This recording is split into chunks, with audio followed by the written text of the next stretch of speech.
Secretary of State Antony Blinken speaking at NATO headquarters this morning, saying that the alliance is at a pivotal moment in facing threats across the world. Blinken pledged to rebuild U.S. alliances and share plans on a possible troop withdrawal from Afghanistan. Watch. We are united with our NATO allies in seeking to bring a responsible end to this conflict and to remove our troops from harm's way, just as we are collectively determined to ensure that Afghanistan never again becomes a safe haven for terrorists who could threaten the United States or our allies. Joining me right now is Fox News senior strategic analyst, General Jack Keane. And General, it's always a pleasure to see you. Thank you for being here. General, I want to ask you about Afghanistan. We've talked about this a lot. But first, we are every morning talking about the border surge. This is certainly engulfing the entire agenda at the administration right now, what's going on at our southern border. I want to get your thoughts on the national security risks that we are facing given the surge at the border. We're talking about, General, thousands of migrants showing up every day. Yeah, well, it's hard to maintain your sovereignty as a nation if you have an open border and you're not checking people who are coming in. And that's essentially what is happening here. And I think, I mean, it's clearly in violation of United States law. And we had the Secretary of Homeland Security suggesting that the border is in fact secure and closed when the evidence is indisputable that it's not. It's wide open.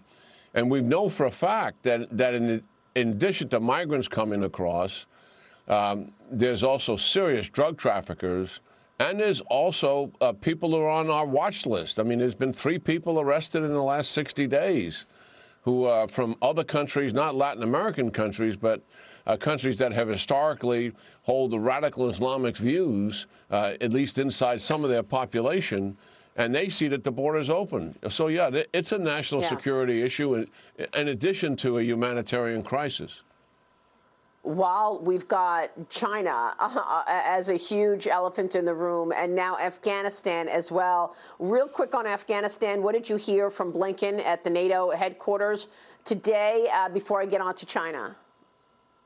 Well, we have a 1 May deadline to remove U.S. troops from Afghanistan based on President Trump's decree. And the United States is moving towards that end. Given the fact that negotiations are stalled, the so-called peace talks, that there is no ceasefire, and there's no enforceable peace agreement in the near future, I think the logical thing to do, and likely what I believe the Biden administration will do, is extend that deadline to sometime past 1 May, maybe another 6 to 8 months, to give the peace agreement an opportunity to, one, get back together, which they're supposed to do next week, the peace negotiators, and to see if they can carve out some kind of a ceasefire, which should have been done as a precondition to negotiations, in my mind. But that's I think, where they are. I think President Biden does want to get out of Afghanistan. He signaled that. But right now, given the turmoil that's there and the lack of stability, it is a place where al-Qaeda can threaten the security of the United States, and that is our #1 concern.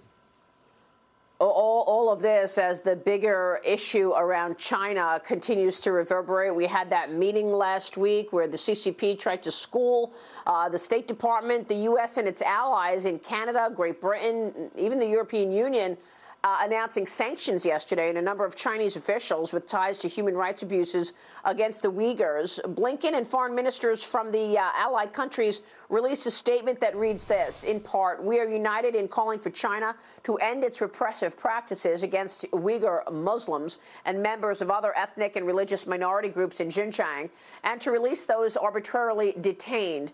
General, it's good to see that the United States has allies on this issue. But you're not really seeing that kind of pushback from our allies. What do you want to see to actually think that this will move the needle for the CCP? Or will any of it move the needle at all for the Chinese Communist Party? Well, first of all, this won't change their behavior. But clearly, President Xi, because of helping to spread the world pandemic and being deceptive about its origin, and also his treatment of the Uyghurs and what he did in crushing Hong Kong's democracy, he does have some growing international headwinds that he didn't have for the larger part of his tenure as president chairman. So that's a fact. And this is a very good thing that's taken place here, as you cited in the introduction. But as Blinken goes into NATO, what he wants to do is strengthen that transatlantic alliance, and that's critical and important. And I think what he's going to do is get much closer to the Europeans and remove some of the stress that was in the relationship that he believes was there unnecessarily so between the Trump administration and our European allies. And I think for the first time we had a president who questioned, why are we doing all the heavy lifting in NATO and the allies themselves are not even meeting their own financial objectives. And that became the rub early on in the Trump administration. The good news is a lot of those countries have now improved their contribution to their own defenses is what it should be. My concern about NATO is that the NATO countries, by and large, put their economic self-interest ahead of their own security and the collective security of NATO. You can see it in the deal that the EU just made with China while the Biden administration was in transition. And the Biden administration was saying, no, don't make that deal. Let us come into office and let us negotiate with you and talk about restructuring something like that. But they went off and did it and ignored the Biden administration. And also when it comes to Iran, they put their economic interests in dealing with Iran financially ahead of their own security and stability in the Middle East. These are the concerns I have with the Europeans. And I think Blinken will not criticize them publicly. I don't think he'll criticize them publicly, but hopefully he'll bring it up privately. I was going to say that about Iran, but, you know, I know that we've seen some agreement when it comes to Huawei in Europe, but we're still waiting for places like Germany to understand the implications of using a Huawei infrastructure. This is something that the Trump administration was battling as well. Yeah, absolutely. I mean, Germany has the largest economy in Europe. They on a per capita basis, they are making one of the least contributions to the NATO defense. They're opening up a pipeline with Russia, and the European countries themselves are screaming at them, telling them that that is not a good thing. It's going to make Germany and Europe too dependent on Russia, and also do that at the expense of Ukraine, Poland, and some of our other allies. They're going to be penalized by this deal.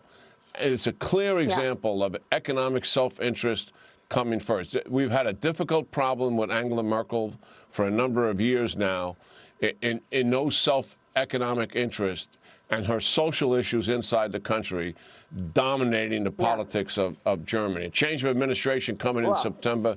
We'll see if there's some improvement here. Yeah, I mean, look, we see that right from the fact that they jammed in this deal with China during the transition period of Biden. General, it's great to see you. All wonderful points, and we so appreciate your time this morning, sir. We'll see you soon. Yeah, great talking to you, Maria.